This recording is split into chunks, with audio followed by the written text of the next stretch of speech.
Episode of वर्षितम इन नेमानीवाड़ी की बातें, क्योंकि आज हमारे साथ बैठे हैं तपस्वी कम कार्यकर्ता, मतलब जो Ambalal uncle, Kamlesh uncle, Praveen uncle जिनका सब नाम ले रहे थे, वो आज हमारे साथ बैठे हैं। Ambalal uncle, Kamlesh uncle, Praveen uncle और रितेश भाई। तो चलो जानते हैं कि कार्यकर्ता और तपस्वी ये दोनों मतलब रोल्स कैसे निभाए गए हैं। अंबालाल अंकल, आप लोग पे सबने ड्यूटीज कैसे डिस्ट्रीब्यूट होती थी? कि हमने नवजीवन में एक साथ में वर्षितम किया। मैं अंबालाल, कमलेश भाई, परवीन भाई, रितेश और एक सुरेश भाई है जिनको पेट नेम दे रखा है शिवानी। तो हमने वर्षितम और नवजीवन में किया था। तो फिर हमने सबने मिलकर विचार आया कि ऐसे ऐसे करवा दें। तो हमने स्टार्ट में सबको दे दी थी, ड्यूटी दे दी थी कि कमलेश भाई फाइनेंस देखेंगे, परवीन भाई को किराना और सब अनाज वनाज कटोल जो भी लाना है सामग्री खाने पीने की वो देखेंगे। रितेश भाई को मीडिया दे दिया था और सुरेश भाई को दे दिया था कि पूरी जैनापुर जो भी व्यवस्था करनी है वो आपको देखनी है। ये रोल था। उसके बाद में सब ने अपनी अपनी ड्यूटी निभाते गए। आप इनसे अभी ड्यूटी ले सकते हैं। कमलेश अंकल, फाइनेंस तो ऐसे बहुत ऐसा मेजर डिपार्टमेंट है, तो आपने मतलब नकरा भी लिया है, तो नकरा लेने के बाद भी श्योर है कि फाइनेंस में कुछ तो ऊपर नीचे हुआ होगा, तो आप लोग ने कैसे मैनेज किया? क्या जिनेंद्र, हमने वर्षितम कराने के लिए 1,21,000 2 टाइम का एवं 61,000 रुपया 1 टाइम का लिया। आपको भी मालूम है कि ये महंगाई में और ये समय में कि दोनों टाइम ब्याज ना करवाना, जो आज एक मामूली अगर किसी होटल में भी जावे तो शायद 500,000 से नीचे काम तो नहीं होता है। फिर भी हम लोगों ने दादा आदेश्वर की कृपा से ये बेड़ा उठाया और दादा ने पार भी पारा। पार पारने में भी इतना मतलब भी बोले कि आप इतना फाइनेंस होने के बावजूद भी हमने अपना हस्तिनापुर लेके जा रहे, पांडा के लिए हस्तिनापुर लेके जा रहे हैं। गिरनार जी, पालितना, अपना अजरा पासनाथ, समेत सीकर जी यहाँ पे सांस्कृतिक यात्रा करें और उनका भी कोई चार्ज नहीं। दादा ने जैसे खर्चे गए दादा देते गए, जैसे खर्चे गए दादा देते गए। और उस सब में अगर जो भी बोले तो मैं अंबाला जी का दिल से इतना अनुमोदन करना चाहता हूँ कि उन्होंने कहीं पीछे नहीं देगा। ये बजट क्या है, बस एक ही बोलते हैं, काम करो, अच्छे से अच्छा काम होना चाहिए, और काम हुआ और आगे भी होएगा, ये हमारी उम्मीद है। और ये ही लेकर आगे बढ़े। उनकी भावना तो और भी आगे थी कि मैं तीसरा वर्षितम करवाऊँ, लेकिन संख्या बल नहीं होने से कुछ कम संख्या आई थी, 5-7 लोग आए थे, लेकिन काफ़ी लोगों की इंक्वायरी आई थी, 200 लोगों की इंक्वायरी आई थी कि हमको करना है, लेकिन कोई पैसा भरने के लिए नहीं आया।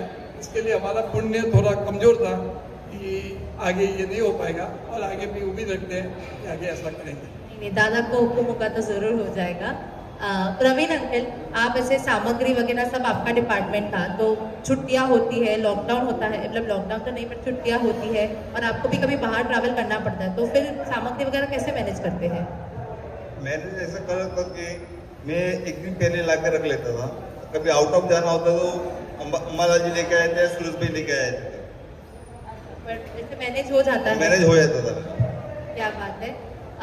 रितेश भाई, आप तो जॉब भी मतलब आपकी खुद की ऑफिस भी है, तो ऑफिस के साथ ये कार्यकर्ता का टाइम निकालना, फिर उसमें भी सहयोग और ये देना, तो आपकी कैसे मैनेज करते हैं? बस यही है कि हम पांचों की टीम वर्षितम में स्टार्टिंग में बनी और जुड़ गए, और फिर बाद में पीछे देखा नहीं, सिर्फ आदेश्वर दादा और 5 की टीम आगे बढ़ी, और मैं अपने ऑफिस से सब जितने भी मैनेजमेंट हो सकते थे उतने किए व्हाट्सएप पे, और जितनी भी यात्राएं की उनकी सबकी जो भी डिटेल थी व्हाट्सएप पे डालते गए।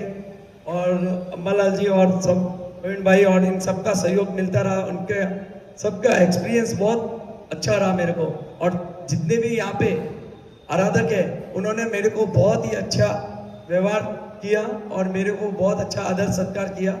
मैं बहुत तहे दिल से आदेश्वर दादा का शुक्रिया करता हूँ कि ऐसे परिवार बन गया एक तरीके से। बहुत अच्छा लगा।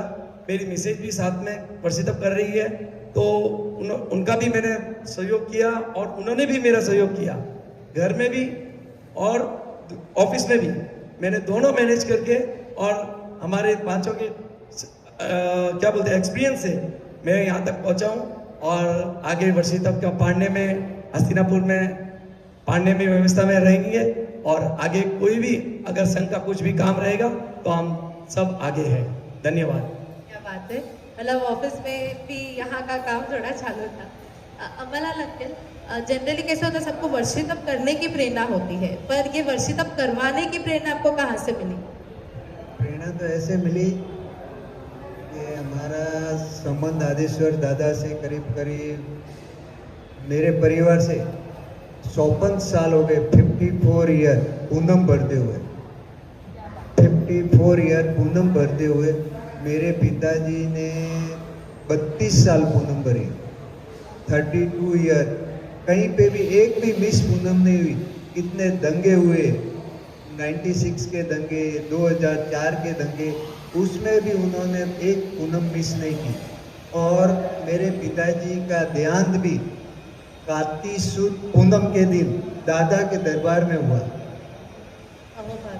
उस दिन से हमारे को प्रेरणा मिली, और मेरे को पिताजी के देहांत के उसी दिन से मैंने पूनम चालू की और 23 साल हो गए, और मेरा 5वां वर्षितअप है। मेरे दिल में इतनी इच्छा प्रकट थी, इतनी इच्छा, मैं जब भी पालिंदा जाता था दादा को यही बोलता था, चकेश्वरी माता को यही बोलता था कि तू मेरे को वर्षितअप करा, मगर वर्षितअप ऐसा कराना कि सब संघ के साथ में कराना। और उसी समय मेरे को मैं पूनम भर गया, और दूसरे दिन ही इनका फोन आया मेरे को, रितेश भाई और प्रवीण भाई का, कि हम गोड़ी जी में फॉर्म लेने जा रहे हैं वर्षितअप करने के लिए, क्योंकि आपका भी ले लो। मेरे मुंह से निकल गया कि हाँ ले लो, और उसी टाइम ले लो इतना बोला, और उसी टाइम मेरे वापस मुंह से निकल जाए कि 5 मिनट रुको अपन ही करवा लेते हैं। मैंने कहा आप मेरे ऑफिस में आ जाओ। मेरे ऑफिस में आए, फिर बोले पक्का? मैंने कहा पक्का। फिर आके 5 मिनट चर्चा की फाइनेंस की, और वो तो बोले फाइनेंस तो ऐसे नहीं होगा, ऐसे होगा, इतना फाइनेंस होगा। मैंने कहा अपने लिए आदेश्वर दादा बैठे, वो टेंशन अपने को है ही नहीं, आदेश्वर दादा को सौंप देंगे। और फिर तो 5 मिनट में हमारे नेबांदीवाड़ी के दीपक भाई है, उन्होंने इतनी अच्छी व्यवस्था करके मेरे को दे दी कि जो मैं कई साल तक भूल नहीं पाऊंगा। ये व्यवस्था इतनी, मेरे पहले भी वर्षितअप का यहीं पे प्रोग्राम बनाया था, पहले भी मैंने 2 टाइम ही करवाया था, लॉकडाउन में करवाया था। और वो पांडा भी पूरे हिंदुस्तान में किसी का नहीं हुआ था, हमने पांडा करवाया था, आदेश्वर दादा ने पांडा करवाया था। 2000 लोग इकट्ठे होके पांडा करवाया था, फुल लॉकडाउन था, उसमें भी बॉम्बे में पांडा करवाया था। उसके बाद में हमारी टीम ऐसे सेट हो गई कि न रात देखा, न दिन देखा, न कुछ देखा, बस वर्षितअप करवाना है, वर्षितअप करवाना है। वर्षितअप की तैयारी कर ली, और जिस को काम सौंपा उन्होंने तन मन और दिल से, न परिवार देखा, न धंधा देखा, और पूरे वर्षितअप में जुट गए। विशेषकर मैं प्रवीण भाई का तो इतना तय दिल से करता हूँ, मैं उनके साथ में खुद जाता हूँ सामान लेने, तो हमाल को भी नहीं देखते, खुद के उपवास है, 30 किलो, 40 किलो, 50 किलो के कट्टे खुद उठा के टैक्सी में डाल देते थे, ट्रक में डाल देते थे, और यहाँ से बाहर से भी लेके आ जाते थे, फ्रूट्स भी लेके आ जाते थे खुद उठा के। तो मैं इनको ये भी बोलता था कि आप अपना ये काम नहीं, अपने वर्षितअप है। तो बोला कोई नहीं, आदेश्वर दादा बेटा। और रितेश ने तो रात दिन आगे पीछे कुछ भी नहीं देखा, उसको फैमिली को छोड़ दिया था। हम दोनों रात को 12-12 बजे तक बैठ के काम करते थे, टूर्स का और वो सब। और सुरेश भाई तो हमारे अलबेल है, उन्होंने तो सब व्यवस्था देखी, और कमलेश भाई तो देखते ही थे फाइनेंस और वो सब।